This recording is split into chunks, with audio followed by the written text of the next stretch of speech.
Shalom teman-teman. Pada pagi hari ini kita berjumpa kembali di dalam ibadah kita seperti biasa. Dan hari ini kita akan membicarakan, merenungi, memikirkan, bahkan setiap kita didesak Tuhan untuk melakukannya. Apa yang disampaikan tentang pengampunan. Namun sebelum kita menyimak dan menikmati isi hati Tuhan, mari kita tundukkan kepala dan kita berdoa. Bapa di surga, kehidupan ini adalah kehidupan yang mengikat kami.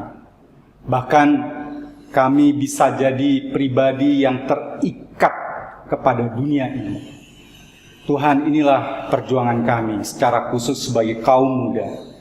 Kami harus sangat-sangat terikat padamu, bukan terikat pada dunia. Karena itu Tuhan, pada pagi hari ini, biarlah Engkau berbicara kepada kami. Sentuh hati setiap kami yang mendengar firman, sehingga kami terikat padamu, merenungi firman-Mu, dan melakukan firman-Mu. Berbicaralah Tuhan, hanya di dalam nama-Mu Tuhan Yesus, kami berdoa dan mengucap syukur. Haleluya, amin. Teman-teman yang kasih Tuhan, hari ini kita akan berbicara mengenai pengampunan. Tetapi rasanya aku akan lebih cocok memberikan judul tema ibadah kita dengan istilah atau tema khotbahku kepada kalian dengan judul jahat menjadi hebat. Sesuatu yang wow, ya. Jahat menjadi hebat.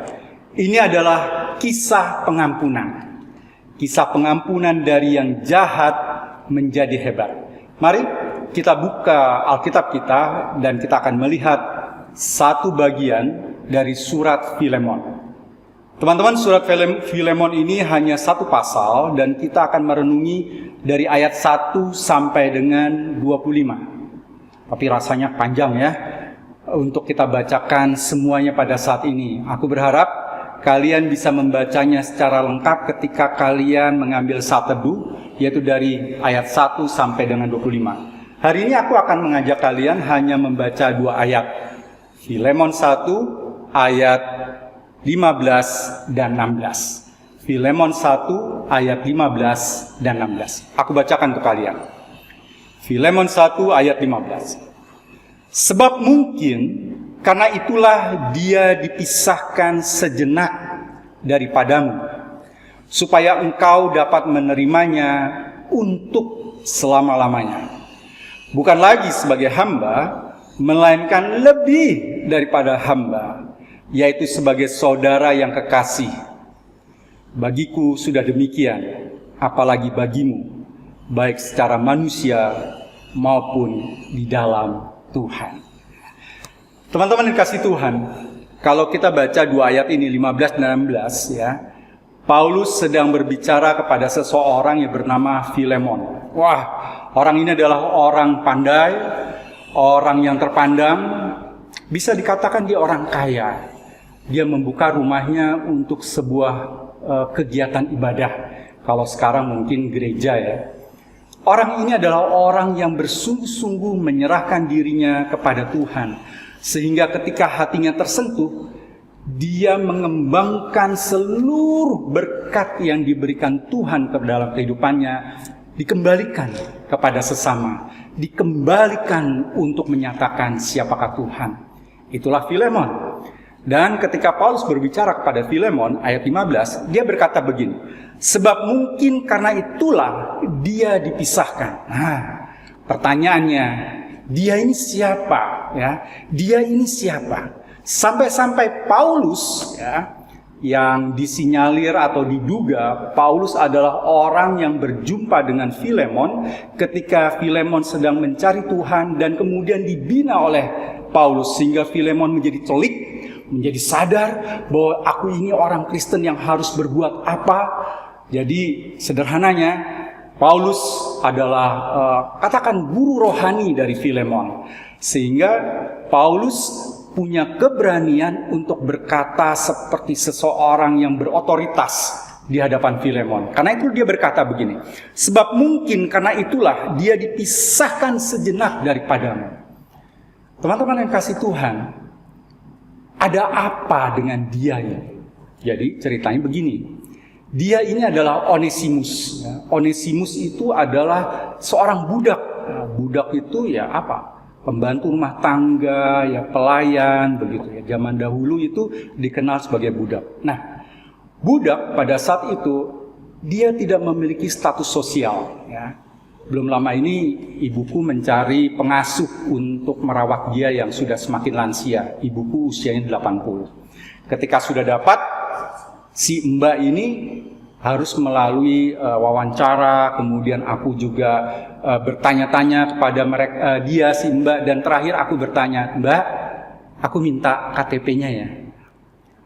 Mbak zaman sekarang, siapapun yang tinggal di Republik Indonesia itu harus punya KTP ya. Kalian juga udah punya ya. KTP sebagai status jati diri, sebagai status bahwa aku adalah sama seperti masyarakat yang lain. Tapi zaman dulu, ya di zamannya kehidupan Filemon, Paulus gitu, budak itu adalah pribadi yang tidak punya status sosial. Apapun yang dikatakan oleh majikannya, itu menjadi hukum di dalam kehidupannya.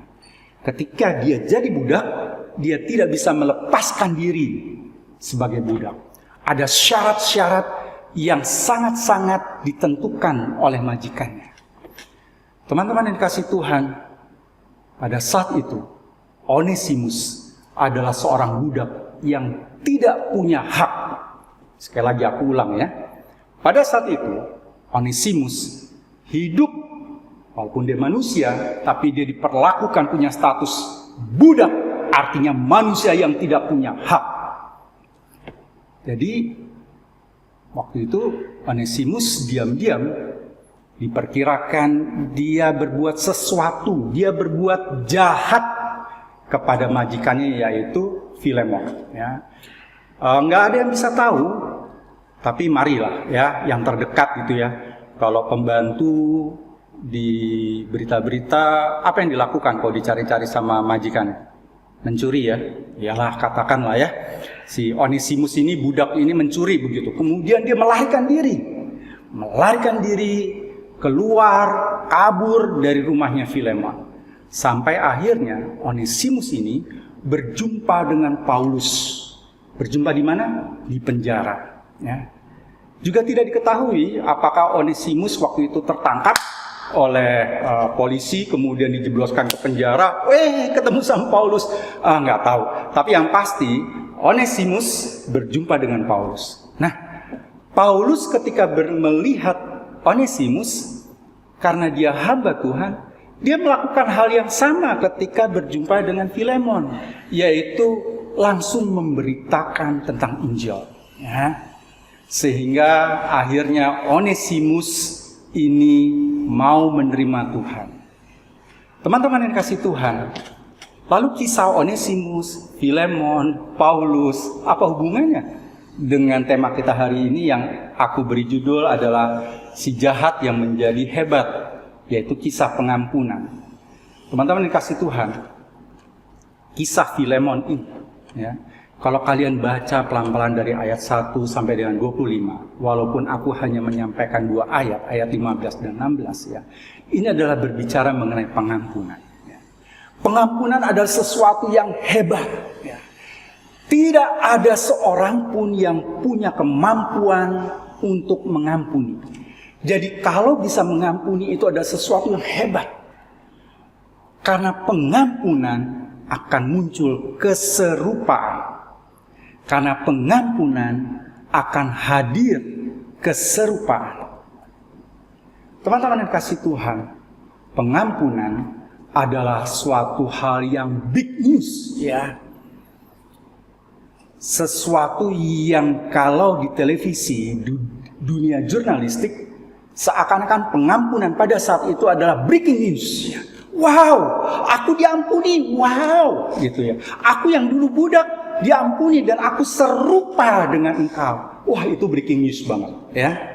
Sehingga pengampunan ini adalah sesuatu yang amat big banget. Teman-teman yang kasih Tuhan, Kalian aku ajak lagi membayangkan bagaimana Onesimus bertemu dengan Paulus. Ya. Pada saat itu aku membayangkan Onesimus ketika berjumpa dengan Paulus, dia pasti bergetar. Dia akan mengatakan, siapa aku ini? Aku ini hanya budak, berbuat jahat pula. Aku siap mati. Ingat, Onesimus adalah budak yang tidak punya status dan hidupnya dikendalikan oleh majikannya. Pada saat itu, Filemon yang punya status adalah majikan Onesimus. Kalau saat itu dia mengeluarkan kata bunuh dia, maka pemerintah akan langsung membunuh Onesimus. Sehingga bisa dibayangkan bagaimana Onesimus itu bergetar, tetapi dia akhirnya terpesona, aku yang budak ini. Kalau kalian baca di Filemon, maka Paulus mengatakan dia adalah buah hatiku. Wow banget. Ada efek wow banget. Pengampunan memberikan dampak wow. Big news, breaking news. Tentang keywordnya adalah release, pelepasan. Onesimus ketika diperlakukan Paulus sebagai buah hatinya, dia seperti dilepaskan dari statusnya sebagai seorang budak. Pengampunan membuat seseorang menjadi serupa karena dia dilepaskan dari ikatan lamanya dan serupa dengan orang yang telah mengampuni. Teman-teman yang kasih Tuhan,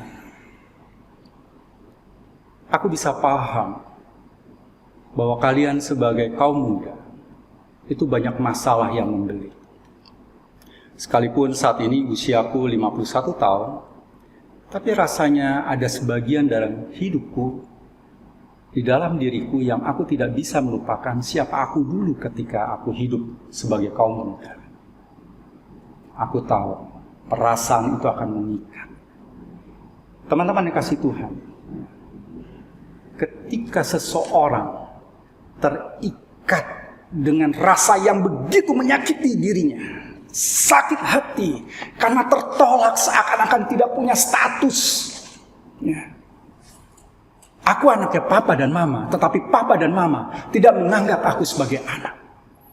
Aku adalah bagian dari komunitas, tetapi aku dibully seakan-akan aku bukan bagian dari itu. Aku sama, tetapi kenapa aku diperlakukan tidak sama?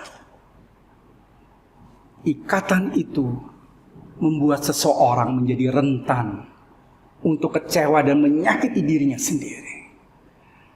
Mungkin kalian pernah mendengar yang namanya self-harm, ya, melukai diri sendiri, menyakiti diri sendiri. Itu sih katanya buat mereka yang melakukan self-harm, entah pakai silet, entah pakai kuku, entah mencakar-cakar dirinya, mengikat sekencang-kencangnya.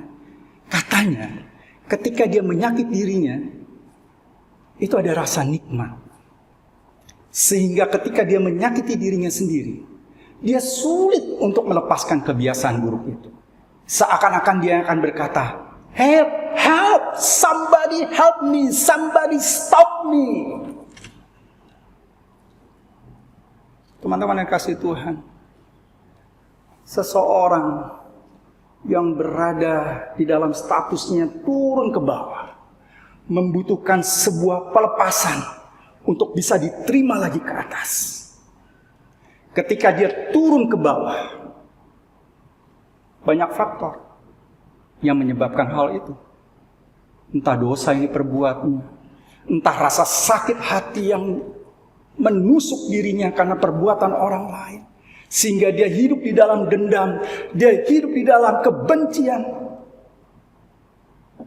Teman-teman yang kasih Tuhan, kalau sudah demikian, maka muncullah berita-berita anak muda yang menarik diri, duduk di sudut tanpa diperhatikan orang lain. Bahkan orang lain akan melihat sosok diri yang menyakiti dirinya sendiri dan duduk di sudut seakan-akan tidak ada masa depan, akan dilihat oleh orang lain seperti cucian kotor, bahkan dihindari. Oops, I don't care. Teman-teman yang kasih Tuhan, bayangkan perasaan seperti itu mengikat dan membelit tidak terlepaskan. Kurang lebih seperti itulah Onesimus ketika dia melarikan diri dari rumah majikan Filemon. Ada hati yang takut, ada rasa yang tidak bisa dilepaskan. Mungkin dia akan berdiri di sudut dan bertanya, mengapa aku jadi budak? Bukankah aku manusia yang sama? Teman-teman yang kasih Tuhan, Onesimus ketika berjumpa dengan Paulus, dia mendapatkan berita tentang pengampunan. Di dalam pengampunan ada pelepasan. Engkau akan dilepaskan dari ikatan yang menarik engkau hancur. Di sana engkau menerima pengampunan. Dan di dalam pengampunan engkau akan diterima. Engkau akan merasakan kelayakan. Siapa diri? Engkau tidak akan menyakiti dirimu sendiri. Teman-teman yang dikasih Tuhan, kadangkala kita menuntut pengampunan itu datangnya dari luar. Tapi ketika orang luar sudah mengampuni diri kita, ternyata ada sebagian yang belum selesai. Kita sendiri tidak mengampuni diri kita sendiri. Memang sangat sulit untuk mengampuni. Menerima pengampunan pun sulit. Tidak ada seorang pun punya kompetensi atau punya kemampuan untuk mengampuni atau menerima pengampunan itu. Pengampunan datangnya dari Tuhan. Dan ketika kita menerima pengampunan, kita pun tetap butuh Tuhan. Karena itulah Paulus berkata kepada Filemon, "Hai Filemon," di ayat 16 ya. Aku bahasakan dengan bahasa sehari-hari. "Hai Filemon, terimalah Onesimus, tapi jangan terima lagi sebagai hamba ya." Bayangkan, ada pelepasan yang dituntut dalam proses pengampunan adalah melupakan siapa dia dulu. Kalau kita sudah diampuni, tapi kita selalu mengingat-ingat diri kita adalah orang bego, mohon maaf, nanti di-cut ya. Mengingat-ingat bahwa kita ini adalah orang bodoh, orang yang tidak layak. Kita selalu mengasihani diri kita sendiri. Ya, pengampunan itu tidak akan berarti dalam hidup kita. Teman-teman yang kasih Tuhan, entah bagaimana, Tuhan selalu mempertemukan diriku dengan kaum muda yang selalu punya kelemahan. Mungkin Tuhan mempertemukan aku karena aku sendiri punya kelemahan. Nah, di foto ini ada 3 orang teman-teman KTB ku. Ya.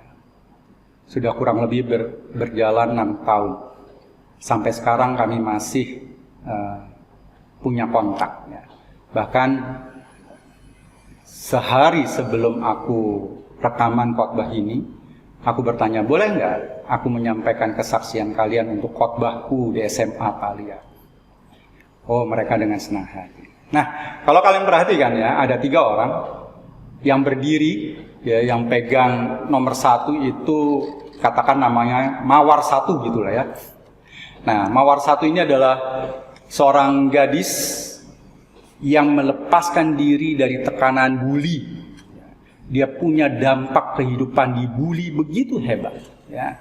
Sehingga kalau diajak berbicara, aku tanya A, maka dia akan gemetar selama 3 menit dan baru bisa menjawab. Ya, bayangkan kalau kehidupannya seperti itu, dia tidak akan bisa bergerak maju sebagai kaum muda.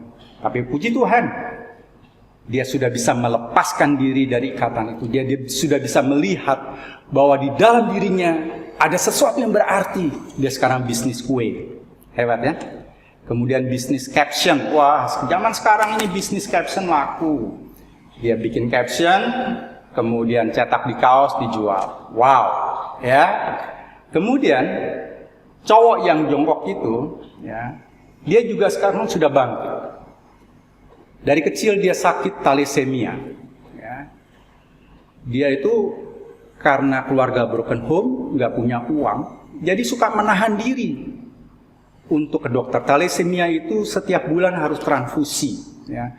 Kalau nggak ditransfusi, mukanya itu menjadi kuning, kunyit. Ya.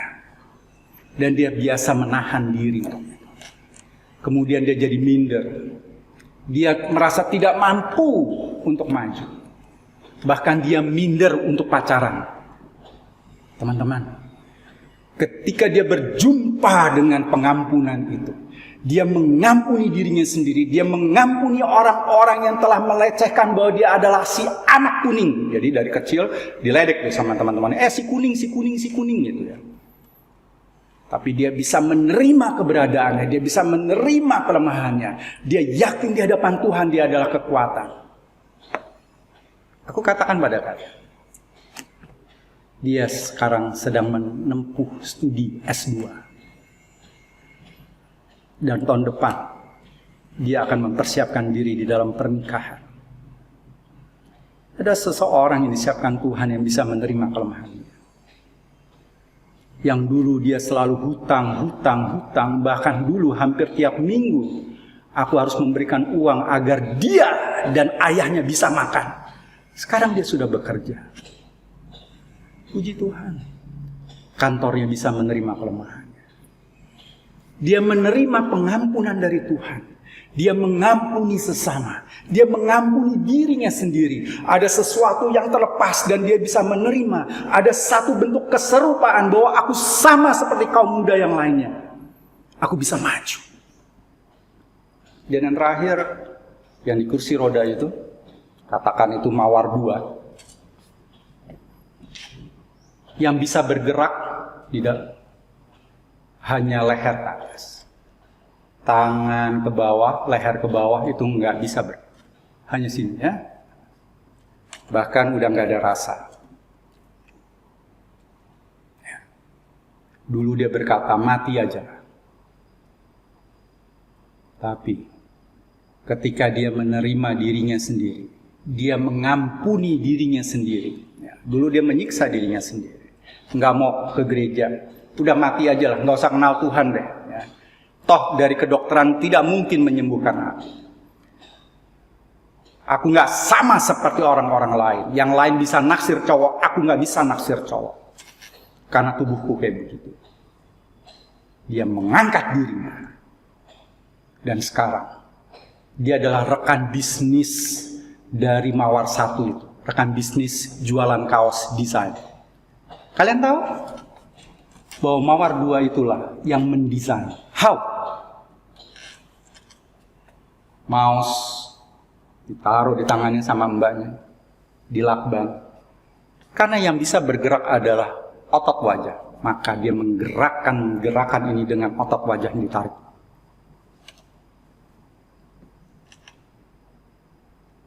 Teman-teman yang kasih Tuhan. Ketiga temanku ini adalah dulu orang-orang yang menyakiti dirinya sendiri. Karena merasa tertolak dengan segala kelemahannya. Tetapi ketika dia berjumpa dengan kasih Tuhan,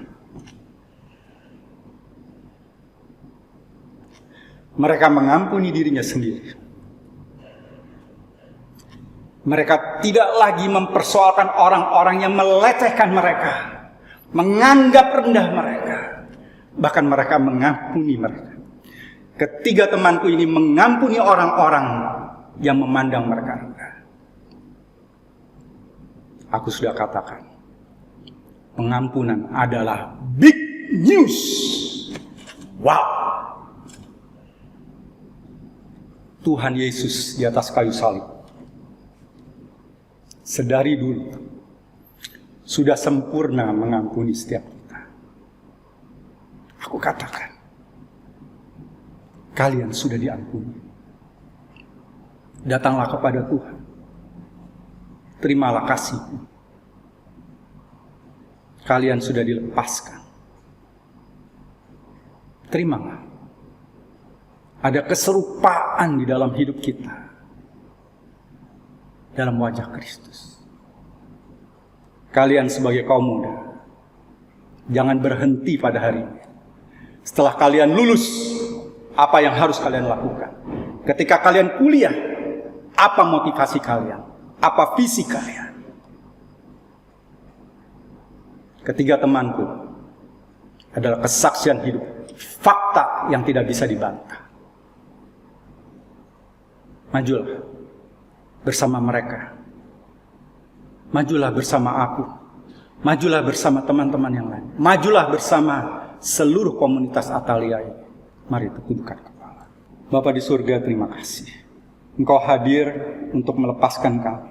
Engkau hadir untuk mengampuni kami. Onesimus sudah dilepaskan dari status budaknya. Bahkan diterima oleh Filemon menjadi seorang yang diperlakukan sebagai buah hati. Tuhan, kami yang menundukkan kepala adalah orang-orang yang sudah Engkau lepaskan, yang sudah Engkau ampuni. Ajar kami untuk bisa menikmati pengampunan yang sudah Engkau berikan. Di dalam hidup ini kami akan bertemu dengan banyak persoalan, banyak cerita, banyak pandangan. Tetapi ajar kami, tarik kami, ikat kami untuk memandang Engkau yang memandang kami serupa di dalam Engkau. Terima kasih Tuhan. Biarlah setelah ini kami menjadi kaum muda yang mampu melepaskan diri dan melejit jauh ke atas untuk meraih berkat-berkat-Mu yang sudah Engkau berikan. Secara khusus anugerah pengampunan. Hanya di dalam nama-Mu Tuhan Yesus kami berdoa dan mengucap syukur. Haleluya. Amin.